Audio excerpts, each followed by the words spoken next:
नमस्कार दोस्तों। हमारा किसी भी तरीके का बाजार हो, हमें कुछ प्री कंडीशंस हर तरीके के बाजार में लगानी चाहिए। ये मैं क्यों बात कर रहा हूँ, क्योंकि अगर आप बाजार को ऑब्जर्व करो पिछले 2 या 3 महीने से, या पिछले जब से ये जंग शुरू हुई है, या 2024 से, अगर आप स्पेसिफाई इंडेक्स की हम बात कर रहे हैं, अभी स्टॉक्स की बात नहीं कर रहे हैं, क्योंकि ज्यादा पब्लिक जो है वो इंडेक्स में काम करती है, वो भी इंडेक्स ऑप्शन बाइंग में काम कर रहे हैं। तो हमें कुछ प्री कंडीशंस को हमेशा यूज करना चाहिए, स्पेशली अगर आप ऑप्शन बायर हैं या ऑप्शन सेलर भी हैं, क्योंकि ऑप्शन सेलर के लिए रेंजी बाजार होना जरूरी है। ऑप्शन बायर को ट्रेंडिंग मार्केट चाहिए होती है। तो सबसे पहले हमें कुछ प्री कंडीशन पे काम करना चाहिए। वो प्री कंडीशन क्या होती है हम डिस्कस करते हैं अभी बाजार में। और उससे पहले रिक्वेस्ट है, अगर आपको वीडियो में कुछ अच्छा लगता है तो प्लीज वीडियो को लाइक करें और चैनल को सब्सक्राइब करें। स्टार्ट करते हैं वीडियो को। हमें ये आइडेंटिफाई करना होता है हमेशा बाजार में कोई भी ट्रेड लेने से पहले कि बाजार रेंजी है या ट्रेंडिंग है। ये आपका एक होमवर्क होता है बाजार में कि आप ये चेक करो बाजार में कि बाजार ट्रेंडिंग है, या ट्रेंडिंग से मेरा मतलब हुआ कि बाजार हायर हाई बना रहा है या लोअर लो बना रहा है। That is simple definition of trending. ठीक है। अब रेंजी बाजार क्या होता है? रेंजी बाजार होता है कि हमारे पास दो लाइन है, एक टॉप पे है, एक बॉटम पे है। ठीक है, ये टॉप लाइन हो गई आपकी, ये बॉटम लाइन हो गई। तो बाजार इस लाइन पे जा रहा है तो रिवर्सल आ रहा है, इस लाइन पे जा रहा है तो बाजार पुल बैक दे रहा है। अब यही सिनेरियो हमारा काफी टाइम से चल रहा है बाजार में। कैसे चल रहा है, थोड़ा सा समय लेऊंगा आपका, समझाने की कोशिश करूंगा बाजार में, क्योंकि ये कुछ पॉइंट्स ऐसे हैं जो कि आपकी ट्रेडिंग में हेल्प करेंगे, है ना। क्योंकि आप किसी की भी वीडियो देखें, बट ट्रेंडिंग और रेंजी को समझेंगे तो वीडियो का सारा आपको समझ में आएगा, और ट्रेड लेने में आपको एक कन्विक्शन होगी। बिकॉज ट्रेड लेना इंपॉर्टेंट नहीं है, ट्रेड आप किस कन्विक्शन के साथ लेते हो वो ज्यादा इंपॉर्टेंट है। क्योंकि ट्रेड लेने के बाद हमारी सबसे बड़ी समस्या होती है डर। डर क्यों होता है? कि जो पैसा आ रहा है वो चला ना जाए। तो समझते हैं पहले बाजार को। फिलहाल हमारे पास बाजार में क्या है, हमारे पास हमने ये चीज प्री कंडीशन में क्लियर कर ली कि हमारे पास जो प्री कंडीशन पहली है वो ये है कि बाजार रेंजी है। ठीक है ना। अगर रेंजी बाजार है तो रेंजी बाजार में हमारे पास दो बाउंड्रीज होती है, टॉप की और बॉटम की। तो हमारे पास कौन कौन सी बाउंड्रीज हैं वो देखते हैं पहले। ऊपर की अगर हम बाउंड्री की बात करें तो 24,300 से लेके 24,400। अभी हम डेली चार्ट में समझेंगे मैं ये क्यों बोल रहा हूं। ये हमारी टॉप साइड की रेंज है। ठीक है। अब हमारी बॉटम की रेंज क्या है? 23,600 से लेके 23,700। ठीक है, ये बॉटम रेंज है हमारी। हम मल्टीपल टाइम्स यहां से रिवर्सल करते हैं और यहां से डाउन आ जाते हैं। तो हमने एक चीज मार्क कर ली कि फिलहाल बाजार ये दो रेंज के बीच में ट्रेड कर रहा है। तो यहां आएगा तो बाइंग करनी है, यहां आएगा तो सेलिंग करनी है। आपका ये सोचना बिल्कुल जायज है यहाँ पे कि एक दिन ये रेंज टूटेगी, देन अब वो जिस दिन टूटेगी उस दिन हम एक्सपेंशन खेलने की कोशिश करेंगे। पर अब आप आज का दिन देखो पहले कि आज के दिन में क्या हुआ। आज के दिन में आप एक काफी बड़ी बार के साथ खुले, मतलब अगर आप देखो बाजार में तो यहां से बार ये ऐसे शुरू हुई। तो अगर इतनी बड़ी बार है मतलब प्रीवियस क्लोजिंग जो आपकी हुई थी वो हुई थी ऑलमोस्ट 23,985 के आसपास, या 90 के आसपास आपकी क्लोजिंग हुई थी। और आज जो आप ओपन होते हो बाजार में वो ओपन होते हो ऑलमोस्ट 24,176 या 180 के आसपास। मतलब आप एक डिफरेंस देखो तो ऑलमोस्ट इस पे 197 पॉइंट के आसपास का गैप आपको देखने को मिल रहा है। अब इस गैप के बाद देखो इसमें लर्निंग क्या है वो अब आएगी इस पॉइंट में, कि अगर आप रेंजी बाजार में हो, ठीक है, अगर आप रेंजी बाजार में हो तो अगर आपको गैप अप मिलता है कहां पे, आपकी बाउंड्री के पास, तो आपको एक्सपेंशन नहीं खेलना है फ्रेश। मैं दोबारा रिपीट करता हूं इस पॉइंट को, कि अगर बाजार हमारा रेंजी है, जो कि हमारा रेंजी बाजार चल रहा है, अगर हमारा बाजार रेंजी है तो हमें एक्सपेंशन नहीं खेलना है, स्पेशली उस कंडीशन में जहां से प्राइस 20 MA से 200 पॉइंट दूर है। वही चीज अगर आप 200 से देखेंगे तो और आप ये देखेंगे कि और 100 पॉइंट बाजार दूर है 200 मूविंग एवरेज से। तो इस कंडीशन में आपको फ्रेश एक्सपेंशन नहीं मिलेगा ऊपर की साइड पे। अब समझते हैं कि आज के दिन में काम किया कैसे जा सकता था। मैंने आपको एक चीज भी पीछे भी एक्सप्लेन करी है कि अगर एक गैप्स के बाद बाजार खुलता है तो हमें छोटी बार का वेट करना है। क्यों? क्योंकि छोटी बार से आपका स्टॉप लॉस छोटा हो जाता है। ठीक है, मैंने ये बात प्रीवियसली एक वीडियो में भी समझाई थी और एक एजुकेशनल वीडियो में भी मैंने आपको ये बात समझाई थी। अब इस चीज में और इस चीज में फर्क क्या है? इन दोनों में फर्क ये है कि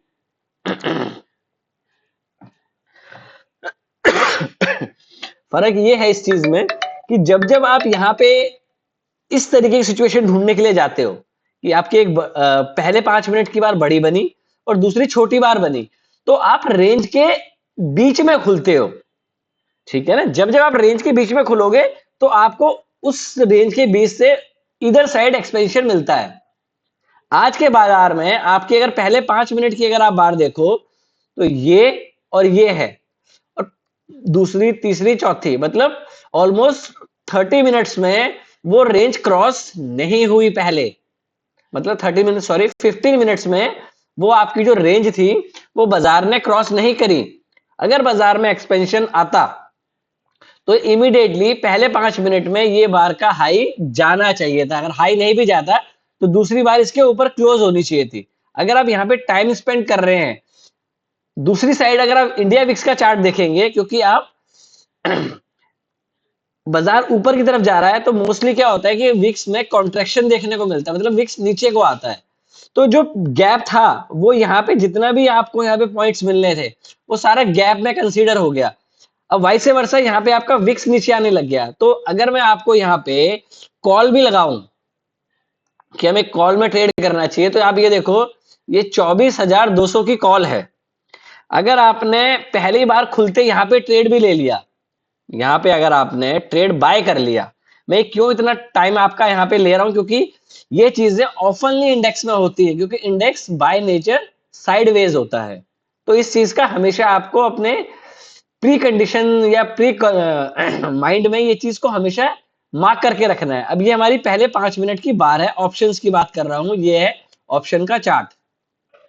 अब ऑप्शन के चार्ट में मैं बेसिकली देखो खाली स्पॉट का चार्ट देखता हूं। क्यों? क्योंकि स्पॉट में क्लैरिटी ज्यादा होती है। ऑप्शन जो होता है बेसिकली बनता कैश से ही है, तो ड्राइव तो कैश से ही हो रहा है, चाहे फ्यूचर हो चाहे ऑप्शन हो। क्योंकि इसमें वॉलिडिटी में आपका स्टॉप कट जाता है। आपने यहाँ पे ट्रेड ले लिया, मतलब अगर आप इसको प्राइस देखें तो 144 के पास आपने एंट्री करी। ठीक है, अब आप ऑब्जर्व करना 140 से ये मैक्सिमम कॉल 156 गई है, मतलब 12 पॉइंट आपको मिल रहे हैं। कब तक? ऑलमोस्ट इस टाइम तक, मतलब 1 बजे तक। तो मैंने आपको ये क्यों शुरू में इतनी थ्योरी आपको समझाई कि कब आपको एक्सपेंशन खेलना चाहिए और कब आपको कॉन्ट्रैक्शन खेलना चाहिए बाजार में, या इस तरीके के बाजार में क्यों आपको प्राइस को चेज नहीं करना चाहिए, क्योंकि इस तरीके के बाजार में ऑप्शंस बायर को कुछ नहीं मिलेगा। होपफुली ये चीज आपकी क्लियर हुई होगी, जो मैं समझाने की कोशिश आपको कर रहा था कि क्यों हमें ये प्री कंडीशन में पता होना चाहिए कि बाजार ट्रेंडिंग है या रेंजी है ना। अब इस तरीके के बाजार में हमें ट्रेड लेना है बड़ी बार के बाद। अब बड़ी बार कैसे बनती है, अब ये दोबारा समझते हैं इसको। ये देखिए पहली बार बनी, ये अगर आपने इसके अकॉर्डिंग भी ट्रेड लोगे तो यहां तक ये मतलब ऑलमोस्ट यहां तक आपको पूरे 12:30 से 1 बजे तक ऑप्शंस बायर को कुछ नहीं मिला होगा, स्पेशली ऑप्शन बायर को। क्यों? क्योंकि आपका इसी कंडीशन में इंडिया विक्स डाउन आ रहा है और मोमेंटम अगर इतना स्लो होगा तो ऑप्शंस बायर को कुछ नहीं मिलता, बिकॉज ऑप्शन बायर रिक्वायर्ड है मोमेंटम ट्रेडिंग। मोमेंटम मिलेगा तो ऑप्शन बायर को पैसा बनेगा। ठीक है, अब एक चीज और समझानी थी आपको। अब आप ये देखिए बाजार ने कंसोलिडेशन किया, उतनी देर में आपका 20 मूविंग एवरेज पास में आ गया। अब मैंने क्या किया, मैंने यहां पे जब ये 3 बारें बनी छोटी छोटी, 3 बार के बाद ये रिवर्सल हो गया, क्योंकि अगर आपने थ्योरी पढ़ी है तो 3 व्हाइट सोल्जर्स होते हैं और 3 ब्लैक सोल्जर्स होते हैं। तो जब 3 कंटिन्यू बार्स बनती है, चाहे वो डेली में बने चाहे वो 5 मिनट में बने, ठीक है, तो फोर्थ बार जो होती है वो उसके अगेंस्ट में बनने के चांसेस ज्यादा होते हैं। ठीक है, अब यहाँ पे 3 बार बनी, ठीक है, आपके अगेंस्ट में बनी। अब अगेंस्ट में बनने के बाद इमीडिएटली इस बार ने इसको इनगल्फ कर दिया, और प्लस पॉइंट क्या हुआ कि 20 से बाजार ऊपर आ गया, 20 मूविंग एवरेज से। ये सिंपल मूविंग एवरेज है 20 की, इससे ऊपर आ गया। मैंने यहाँ पे ट्रेड को एग्जीक्यूट किया। मैंने मंथली कॉल ली थी 24,300 की। क्यों? क्योंकि अगर आप वीकली लोगे और मोमेंटम नहीं है बाजार में, तो आपका थीटा डिके होना शुरू हो जाएगा। तो ये भी बड़ा जरूरी है कि कब आपको मंथली में जाना है, कब आपको वीकली में जाना है, कब आपको एट द मनी करनी है, कब आपको इन द मनी करनी है। मैंने एट द मनी इसलिए करी, एट द मनी कैसे, आउट ऑफ द मनी ही बोलेंगे। आउट ऑफ द मनी मैंने इसलिए करी यहाँ पे क्योंकि मेरे पास पूरा महीना पड़ा है, मतलब पूरा मंथ है, तो इसका थीटा डिके नहीं होगा। और अगर ये एक्सपेंशन देता तो तेजी से जाता। तो इसलिए आपको ये चीजों को भी समझना जरूरी है कि आप वॉलेटिलिटी में शॉर्ट आउट ना हो जाए, मतलब ट्रेड से आउट ना हो जाए। इसलिए मैंने 24,300 की कॉल ली थी। अब इसको देखते हैं। यहाँ पे मैंने यहाँ पे ट्रेड लिया, बाजार ये साइडवेज होता रहा, फिर यहाँ पे दोबारा से 3 बार बनी, फिर ऊपर आया बाजार, फिर 3 बनी। तो हुआ क्या, आपका मॉर्निंग का स्विंग हाई कहाँ था, लो था, ये और ये। तो ये तो क्लियर हो गया था मॉर्निंग में कि ये लो नहीं टूटेगा। क्यों? क्योंकि आपका रिलायंस भी पॉजिटिव हो गया था, और प्लस आज बैंकिंग में भी थोड़ा डाउन साइड से मोमेंटम था। आईटी आपका ऑलमोस्ट 3,000 पॉइंट की रैली कर चुका है। इसको हम अभी थोड़ी देर में डिस्कशन करते हैं। तो ये क्लियर था बाजार में कि बाजार नीचे नहीं जाएगा। बेशक बाजार यहीं कंसोलिडेशन करके क्लोज हो जाए, बट ऐसे नहीं गिरेगा बाजार नीचे को। अब उसके बाद बाजार ने यहां से ये 3 बड़ी बार दी। अब ये बड़ी बार क्यों मिली है, समझना इस पॉइंट को, ये लर्निंग रहेगा आपके भविष्य के लिए भी। क्यों? क्योंकि ये स्विंग लो, ये वाला स्विंग लो जो यहां चलता हुआ आ रहा है, इस चीज को, ये ये ये और ये, मतलब इसने ऑलमोस्ट आपके 2 से 2.5 घंटे की रेंज को ब्रेक किया। तो यहां पे शॉर्ट आ गए बाजार में। अब जैसे शॉर्ट हुए, क्योंकि ये रेंज ब्रेक हुई, यहां पे शॉर्ट आ गए, शॉर्ट आते ही इमीडिएटली बाजार में रिवर्सल आ गया। तो ऑप्शंस बायर को ये स्प्रिंग एक्शन चाहिए होता है हमेशा, कि कॉन्ट्रैक्शन हो और कॉन्ट्रैक्शन से ज्यादा निकले, स्प्रिंग एक्शन मिले, और 3 से 4 बार आपके फेवर में बने, मूव ऑन करना है। अब हुआ, मैं यहाँ पे ट्रेड में, यहाँ पे मैंने एंट्री कर चुका था इस जगह के पास, मैं अपने ट्रेड में बना रहा, बाजार ऊपर गया, फिर यहाँ आया, तो यहाँ के आसपास मैंने अपनी कॉल से एग्जिट किया। और उसके बाद भी मुझे ऑप्शंस में, मैं इंडेक्स ऑप्शन की बात कर रहा हूं बस, मुझे इंडेक्स ऑप्शन में शायद 17 से 18 पॉइंट ही मिले हैं बस। मैं निफ्टी ऑप्शन की बात कर रहा हूं। तो अब ये देखो कि यहां से लेके बाजार यहां तक की रैली करता है, मतलब ऑलमोस्ट 24,200 से आप खुले इसके आसपास, और 24,280 की आपने रेंज करी, मतलब 80 पॉइंट चला है बाजार, तो मुझे 18 पॉइंट मिले हैं। तो दैट इज ऑप्शन बाइंग। तो कभी भी पैसे को अननेसेसरी लूज करने की कोशिश ना करें, ऑन द टेबल ना छोड़ने की कोशिश करें, क्योंकि इस बाजार में पैसा बचाना इंपॉर्टेंट है अदर देन कमाने से। मार्क माई पॉइंट की पैसा बचाना इंपॉर्टेंट है पैसा कमाने से। अब ये पूरा दिन हो गया, मैं यहां पे अपनी कॉल की पोजीशन से एग्जिट हो गया। इन बिटवीन मैंने कुछ स्टॉक्स के ट्रेड लिए थे, एक ट्रेंड का ट्रेड लिया था मैंने, एक मैंने आपका एक और ट्रेड लिया था, ट्रेंड के बाद था मेरा मारुति में ट्रेड था मेरे पास, और एक था एपीएल अपोलो ट्यूब्स, और लास्ट में मैंने लिया एचडीएफसी बैंक। तो मारुति से और ट्रेंड से तो मैंने प्रॉफिट बुक कर लिया, एपीएल अपोलो एचडीएफसी मेरे पास होल्ड है। ठीक है, ये डिस्क्लोजर है क्योंकि मेरी पोजीशन ओपन है। अब हम कल के लिए क्या कर सकते हैं बाजार में, होपफुली जो चीजें मैंने आपको समझाने की कोशिश करी है आपको समझ में आई होंगी कि क्या मैं आपको समझाना चाह रहा था। नहीं तो एक बार पीछे चलते हैं, अब पीछे से भी क्लियर हो जाएगा। ये देखिए, अब प्रीवियस डे का चार्ट देखो आप। अब वैल्यू पिवट पे खुले, ये देखो आप पिवट पे खुले, ठीक है, कहां गए, R1। पिवट थ्योरी क्या कहती है कि अगर आप कभी भी रेंज पे खुलते हो, वैल्यू पे खुलते हो, तो आप रेंज की एक साइड जाओगे और वापस बैक टू मीन आ जाओगे। तो सेम चीज हुई कल, ये देखो। अब कल बेस्ट ट्रेड क्या बना, कल का बेस्ट ट्रेड था कि बाजार ऊपर गया, आपने ट्रेड नहीं किया। देखो कल की अगर देखो तो अगर आप चीज को ऑब्जर्व करते हो तो कल की ऑलमोस्ट 2 घंटे की रेंज थी ये, ठीक है। अब रेंज के बाद आप इमीडिएटली ऊपर खुले, तो अगर जैसे इसका हाई जाता तो मैं डेफिनेटली बाय करता। क्यों बाय करता, क्योंकि आप रेंज के बीच में एक्सपेंशन कर रहे हो और बड़ी बार से कर रहे हो। बट यहां पे हमारा पहला ट्रेड ट्रिगर ही नहीं हुआ, बाजार नीचे आया, बड़ी बार बनी, जैसे इसने मॉर्निंग का हाई ब्रेक किया, ध्यान से सुनिएगा, बड़ा इंपॉर्टेंट पॉइंट बता रहा हूं आपको इंट्राडे के लिए। जैसे इसने ये पॉइंट ब्रेक किया यहां पे, ये वाला, ठीक है, ये बड़ी बार से किया, शॉर्ट बार बनी, इमीडिएटली रिवर्सल आ गया, तो that is your game. Options buyer को ये चीज ढूंढनी है, क्यों, क्योंकि यहां पे शॉर्ट्स जिसने किया उसके स्टॉप ट्रिगर हो गए। क्योंकि मोस्टली लोग बड़ी बार को चेस करते हैं। कभी भी बड़ी बार को चेस किस कंडीशन में करना होता है, बड़ी बार को चेस कंडीशन में करना होता है कि वो बन कहां से रही है। बड़ी बार अगर रेंज के बीच में से बन रही है तो उसमें एक्सपेंशन नहीं आएगा। अगर वो बार किसी मूविंग एवरेज या कंजेशन जोन से बाहर निकल रही है तो उसमें मोमेंटम आएगा, ठीक है। तो इसके लिए आपको प्री कंडीशन होनी चाहिए कि हम किस तरीके की मार्केट में हैं, मतलब रेंजी में है या ट्रेंडिंग में है, ठीक है। अब ये जो ट्रेड था, ये शॉर्ट्स यहां ट्रैप हुए ये, और इमीडिएटली इसको यहां पे निकाल दिया गया, तो that is the intraday game ये। तो आपको ये चीजें ऑब्जर्व करनी है बाजार में कि बाजार दिखा क्या रहा है, जो ये दिखा रहा है क्या वैसा इमीडिएटली होगा। इमीडिएटली होने से मतलब है कि इस बार के बाद क्या कंटिन्यूशन आएगा।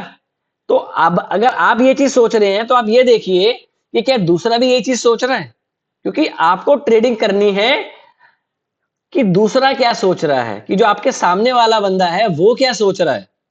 अगर ए है और बी है, आप चार्ट में दोनों चीजों को आप कुछ भी देख सकते हो, एक बाय कर रहा है तो दूसरा सेल कर रहा है, तभी डेरिवेटिव ट्रेडिंग हो रही है ना, क्योंकि इसका पैसा इसको मिलेगा या इसका पैसा इसको मिलेगा। तो अगर किसी ने शॉर्ट किया तभी यहां पे लॉन्ग बना ना। प्राइस एक्शन की थ्योरी कहती है ये बड़ी बारें तभी बनती हैं जब कोई ट्रैप होता है। इसको आप टैप ट्रेडिंग बोल लो या स्प्रिंग एक्शन वाली ट्रेडिंग बोल लो, ठीक है। ये मैंने आपको एक प्राइस एक्शन की थ्योरी के बारे में थोड़ा समझाने की कोशिश करी है और कुछ प्री कंडीशंस आपको बताई हैं। होपफुली आपको ये बेसिक्स क्लियर हुए होंगे कि कैसे आपको कब ट्रेड करना चाहिए। अब हम कल के व्यू के लिए कुछ चीजों को समझते हैं। चीजों को समझने के लिए सबसे पहले हमें अपने 3 मेन पिलर्स को देखना है। 3 पिलर्स कौन से हैं, आईटी, आईटी 3000 पॉइंट की रैली कर चुका है, ठीक है, ये रैली हो चुकी है और आप कहां खड़े हो, टॉप रेंज के पास, जो आपका टॉप रेंज है वहां खड़े हो, ठीक है। बैंकिंग सेक्टर, अगर प्राइवेट बैंक परफॉर्म नहीं करेंगे तो आप मान के चलिए कि निफ्टी या बैंक निफ्टी न्यू हाई नहीं बनाएगा, तो 24,400 आपका ब्रेक नहीं होगा, ठीक है। या तो ये ब्रेक अवे गैप से हो, और ब्रेक अवे गैप क्या होता है कि हम ऐसे ट्रेड कर रहे हैं काफी टाइम से, मान लीजिए मैं समझाने की कोशिश करता हूं कि ब्रेक अवे गैप क्या होता है। ब्रेक अवे गैप होता है, ये आपकी रेंज चल रही है बाजार में, अब इसको डेली चार्ट मान लीजिए, 1 घंटे का मान लीजिए, दो, बाजार इस रेंज के सीधा ऊपर ही खुले और इस गैप को मेंटेन ना करे, मतलब इसको ना टच करे, तो दैट मींस इसको बोलते हैं break away gap. Break away gap ये होगा तभी बाजार में 24,400 का मोमेंटम टूटेगा, अब ये ध्यान रखना। अब इसके लिए आपका बैंक निफ्टी का चलना बड़ा जरूरी है। अगर बैंक निफ्टी नहीं चलेगा तो आप हो सकता है वापिस बॉटम की रेंज में आ जाओ, ठीक है। तो अगर बैंक निफ्टी को अगर बैंक निफ्टी चलता है, मतलब अगर बैंक निफ्टी 57,500 से ऊपर क्रॉस करता है, तभी आपका निफ्टी 24,400 को क्रॉस करेगा। ठीक है, साथ में आईटी को गिरना बंद करना पड़ेगा, क्योंकि 3,000 पॉइंट आप गिर चुके हो, तो आपको यहां पे कंसोलिडेशन करना पड़ेगा। ठीक है, थर्ड, रिलायंस को पार्टिसिपेशन करना पड़ेगा बाजार को, क्योंकि अकेला बैंक इन तीनों सेगमेंट में से, चाहे वो आईटी हो, चाहे वो रिलायंस हो, चाहे वो बैंक हो, अगर तीनों में से कोई भी एक सेक्टर चलेगा या एक चीज, एक सिलेंडर आपका चलेगा या एक पार्टी चलेगी, तो बाजार होल्ड हो सकता है, नीचे गिरना थोड़ा कम कर सकता है, बट ऐसे ऊपर नहीं जाएगा। आई होप कि आपको ये कॉन्सेप्ट क्लियर हुआ हो। अब कल के लिए ट्रेड प्लान क्या है? अभी यूएस बाजार जो है फेड के आउटकम के ऊपर वेट कर रहे हैं कि उसकी कमेंट्री क्या रहती है। ऑफनली जो यूएस के बाजार होते हैं वो पहले ही एक अंदेशा दे देते हैं बाजार में कि वो रेट बढ़ाने वाले हैं या घटाने वाले हैं या न्यूट्रल रहने वाले हैं। इस बारी पहली बार ये कोई संकेत नहीं मिल रहा है कि बाजार में फेड क्या करेगा। सॉरी, ये फेड है, फेड क्या करेगा, कि वो रेट बढ़ाएगा या घटाएगा। मेरी जितनी समझ कहती है कि बाजार में रेट्स नहीं बढ़ेंगे शायद अभी, एक कमेंट्री के ऊपर डिपेंड करेगा कि उसकी कमेंट्री हॉकिश होती है या नॉर्मल होती है या न्यूट्रल रखते हैं वो। ठीक है ना, अब सारा डिपेंड करेगा अब यूएस के बाजार के ऊपर, क्योंकि चिप का गेम चलता रहेगा, मेमोरी चिप चलती रहेंगी, चिप चलता रहेगा। इंपॉर्टेंट ये रहेगा क्या आपका बैंक परफॉर्म करता है कि नहीं करता है। अगर बैंक परफॉर्म करेगा तो आप 24,400 क्रॉस करोगे, अनटिल अनलेस आप वापिस 23,600 से 23,800 की रेंज में आ जाओगे। वीडियो काफी बड़ा हो गया है, तो अब इसको सीधा कल के लिए प्लान समझ लेते हैं। मेरे हिसाब से कल बाजार में अगर 24, जो मेरे को जो लगता है बाजार में अगर फेड कमेंट्री नॉर्मल देता है, तो हमारा क्या प्लान बनेगा कि बाजार आप यहीं खुलोगे और 24,350 को ब्रेक नहीं करने वाले। ठीक है, अगर कुछ न्यूज में चेंज नहीं होता है। ठीक है, क्योंकि क्रूड ऑयल आपका बैक टू 91 है, डॉलर इंडेक्स 101 है, बॉन्ड यील्ड 4.60 पे है, तो तीनों चीजें हैं, तो आपका 24,350 टूटना थोड़ा अनलाइकली है। देखो बाजार है, बाजार का काम है सरप्राइज करना, अगर वो करेगा तो हम उसके अकॉर्डिंगली प्लान करेंगे। But as of now, as per जितनी भी हमारे पास इंफॉर्मेशन अवेलेबल है कि 24,300 से आपको ऊपर मोमेंटम नहीं लग रहा, तो 24,300 पे हमें यहाँ पे शॉर्ट का ट्रेड लेना चाहिए। अगर बाजार यहीं खुलता है और पहले 5 मिनट का लो ब्रेक करता है तो हमें शॉर्ट करना है। ठीक है, और जो आज का कंजेशन रहेगा आपका 24,120 से लेके 24,080, ये आपका पहला टारगेट रहेगा। अगर आप इस रेंज पे खुलते हैं, अगर आप इसी रेंज पे खुलते हैं और पहले 5 मिनट का लो ब्रेक होता है, तो आपको शॉर्ट का ट्रेड लेना है। इन एनी केस आप गैप डाउन करते हैं सीधा 23,050 के आसपास, तो आपको यहाँ पे बाइंग करने की कोशिश करनी है। रीजन बता रहा हूं बाइंग क्यों करनी है, क्योंकि 23,000 एक साइकोलॉजिकल लेवल है। जो वेल एडवर्टाइज लेवल्स होते हैं ना, वो हमेशा गैप्स में टूटते हैं। हमेशा ध्यान रखना इस बात का, वेल एडवर्टाइज लेवल हमेशा गैप में डील करेगा। ठीक है, तो मैंने आपका व्यू क्लियर कर दिया। अगर इसी रेंज के बीच में खुलता है, मतलब यहीं के आसपास खुलता है, तो ट्रेड अवॉइड करें तो बेटर रहेगा, अदर अनटिल प्रीमियम थीटा गवाने से। स्टॉक्स में आप नजर बनाए रख सकते हैं कल के लिए। पहला कल के लिए आपका स्टॉक होगा यहाँ पे इंडिगो, दूसरा स्टॉक होगा आपके लिए ट्रेंट, अच्छे कंजंक्चर पे बंद हुआ है। तीसरा स्टॉक आपका होगा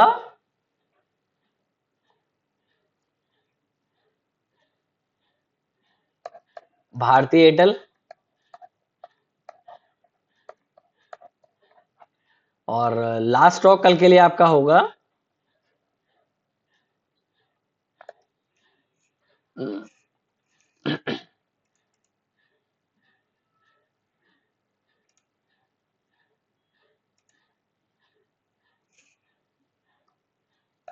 HAL। तो इन चारों स्टॉक पे नजर बनाए रखें। हो सकता है कि इनमें आपको कल मोमेंटम देखने को मिले। स्पेशली ट्रेंट और इंडिगो काफी अच्छे पॉइंट्स पे खड़े हैं। अगर क्रूड ऑयल में थोड़ा सा भी डाउन साइड मिला तो इंडिगो कल आपका आराम से 5500 तक जा सकता है। Take care and trade well. कोई भी ट्रेड ले तो प्लीज अपने वित्तीय सलाहकार से जरूर परामर्श करें, क्योंकि मैं बायस हो सकता हूं क्योंकि मेरी स्टॉक्स में पोजीशन ओपन है। और अपने आप को रिजिड ना करें कि मैं ऑप्शन करता हूं इंडेक्स तो मैं ऑप्शन ही करूंगा। बाजार का काम अगर पैसा देना है तो उतनी स्पीड से पैसा ले जाना भी है। तो जहां पैसा बनता हो उस सिनेरियो में आपको मूव करना चाहिए। Thank you.